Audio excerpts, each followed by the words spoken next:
There's a reason you can't focus, and the Greek philosophers discovered it 2,400 years ago. No, it's not your phone's fault. Have you ever sat down to study, opened a book, read the same sentence 3 times in a row, and understood nothing? It feels like your brain is there, but you aren't. And while everyone tells you to turn off notifications, eliminate distractions, and do the Pomodoro technique, you stay stuck in the same place. I know how difficult this is. Maybe you want to study to fulfill a dream, get into college, start a business, or help your family, but it feels like your own brain sabotages you. You study but don't really understand what you're studying, and when you feel like you finally get it, the knowledge seems shallow and fragile, which only makes you feel more insecure. Know that you are not the only one suffering from this. There is something that Plato and Aristotle understood about the human mind that explains exactly why you're struggling. It's a concept they call damascene, or philosophical wonder. When you understand how it works, studying stops being torture and becomes inevitable. But there's a problem. What you call focus isn't real focus, it's just damage control. Often, you're not trying to learn, you're just trying to survive the boredom. And the worst part is that everything they taught you about how to study better might be making your situation worse. Let me tell you the story of Henry. He was a 17-year-old from Ohio, living in a working-class family. His dad was a factory worker and his mom was a nurse. Henry was the first in his family with a real chance to go to a good university, so he knew what was at stake. This one exam could change the trajectory of his entire family. But every time he opened his chemistry book, he felt his stomach clench. It wasn't laziness, it was something worse. It felt like each page was a mountain he had to climb with his bare hands. He'd read, reread, and pretend he understood. But deep down, he knew nothing stuck. He knew that tomorrow, he would have to do it all over again. To make matters worse, his friends seemed to get good grades easily. They picked things up so quickly. One of them even laughed in his face, saying the material was basic. This drove Henry to go home and study 5 or 6 hours a day. He made colorful summaries, used flashcards, watched countless YouTube videos, but his grades didn't improve. He started to hate studying with a physical intensity. Henry's problem wasn't a lack of effort. It was that he was doing everything for the wrong reasons, and his brain knew it. He wasn't studying to understand chemistry. He was studying to escape the pain of disappointing his parents and being the dumb friend.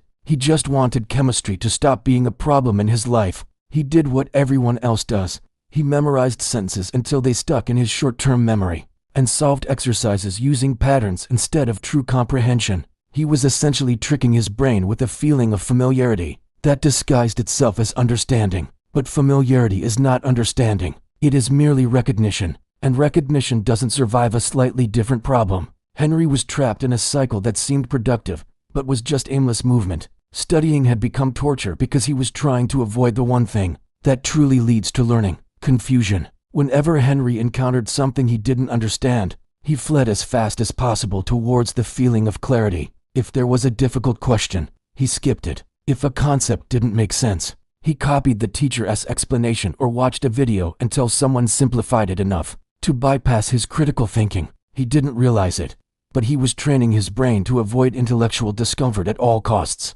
And here's the part nobody tells you. Confusion is the sound of learning happening. It's not a bug, it's a core functionality. You have been conditioned your whole life to treat confusion as the enemy. School taught you that not knowing is shameful, that the right answer matters more than the process. So you developed a reflex to eliminate confusion as quickly as possible. But think about it. Every great intellectual leap in your life began with you being stuck and confused. Instead of running away from that state, you need to stay in it long enough for your brain to rearrange the pieces. Henry was studying 6 hours a day, but spending 0 minutes actually thinking. He was consuming content, not processing knowledge. Then one day, frustrated by another C grade, he was in the school library and picked up a faded green book titled The Dialogues of Plato. He opened it to a random page where a character asks Socrates about knowledge. Socrates replies, "Wonder is the true mark of the philosopher." Henry read it again. He discovered that for the ancient Greeks, being confused wasn't the problem. It was the start. They had a word for it: damascene, the philosophical wonder that initiates all genuine inquiry. As Aristotle wrote, it is wonder that leads men to philosophize. This means only when you realize that you don't know do you begin to seek true knowledge. Henry sat there for 2 hours, not studying chemistry, but having an existential crisis. He realized he wasn't studying to learn. He was studying to fake that he already knew. He took the book home. The next day, he did something completely different. He opened his chemistry book to the part he hated most, chemical equilibrium. But instead of trying to memorize the formulas, he stopped. He asked himself the most important question of his academic life.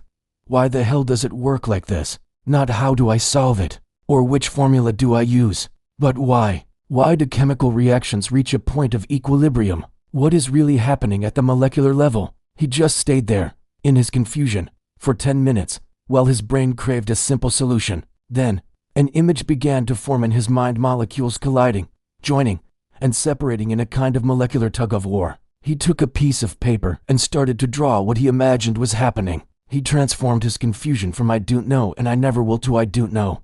And that's fascinating. When Henry finally looked up the explanation, it wasn't filling a void.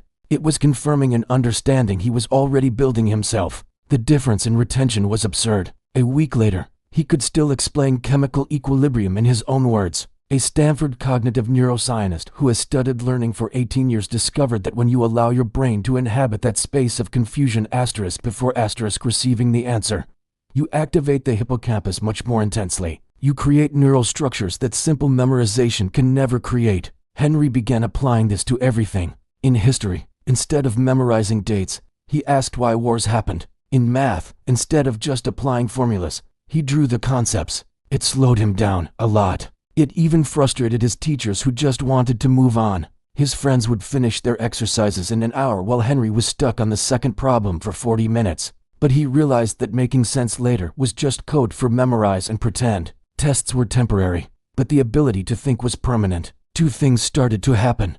First, Henry began to actually enjoy studying. He transformed it from an obligation into an investigation. He realized that focus is a natural side effect of real curiosity. Second, his grades eventually started to skyrocket because he had real understanding, not just pattern recognition. When the entrance exam arrived, Henry smiled at the chemistry questions. He wasn't trying to remember formulas.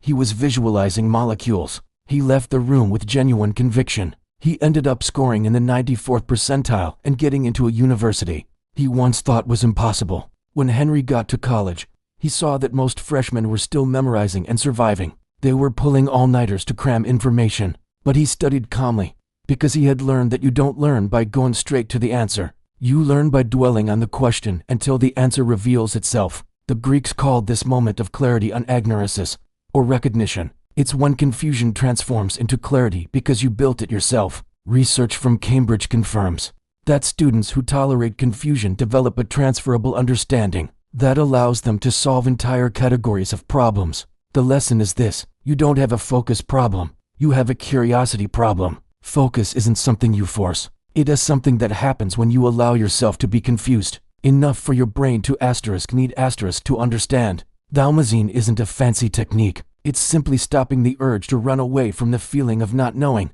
and instead asking, why does it work like this? The problem was never your brain.